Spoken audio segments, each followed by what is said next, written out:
Hello, I'm Maureen Benyahu, the prophetess of Judah, and today I'm going to talk about Genesis 1 to 3, let there be light, because some people have got in touch with me and said, look, we'd like you to clarify that a bit further, so we're going to elaborate on that today.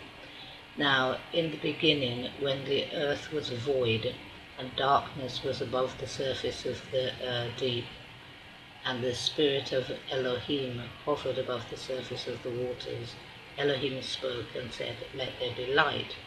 Now many people believe this light to mean daylight, that daylight hours were created here.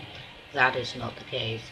We can see that when we go to Genesis 2:1, and the earth was, heaven and earth were created and finished and all their array. Now the array of heaven are the hosts of heaven. So we see there that on the first day the heaven was created and the host of heaven were created, and all things pertaining to the heaven and its administration were created then. If we go to Job 38:7, we find that when the morning stars sang and all the heavenly hosts shouted for joy, this was at the dawn of creation, the creation of the heavens, so that we know that on the first day what was created was the heavenly host of heaven. Now, when you go to Genesis 1:14, you see that luminaries were created to separate between day and night.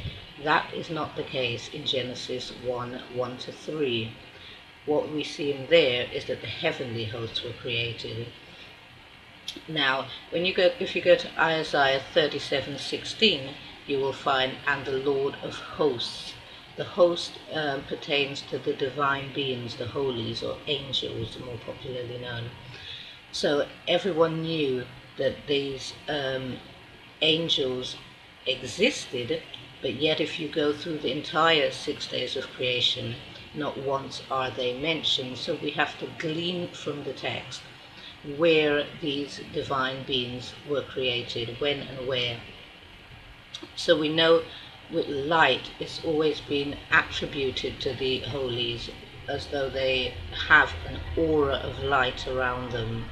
So the presence of Elohim hovering above the surface of the waters, Elohim himself is a light, a shining light, and we see that in Isaiah.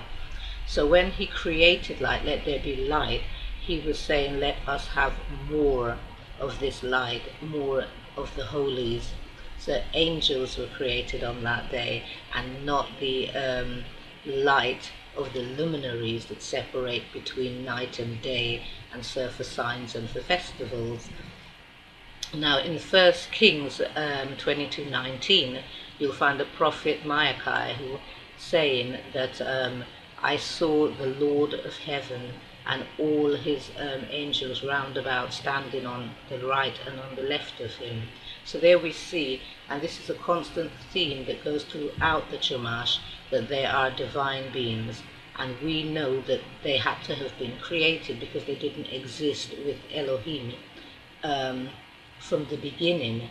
They too were created, as was the heavens, the earth, and people, and all things in it. So because there is no specific text within the Chumash in Genesis stating, oh, on the first day the angels were created, or on the third day Elohim created the angels, we know that they were created. So when were they created? And that was at the beginning. They are the lights that are spoken about in Genesis 1 to 3. So I hope that has clarified it for you.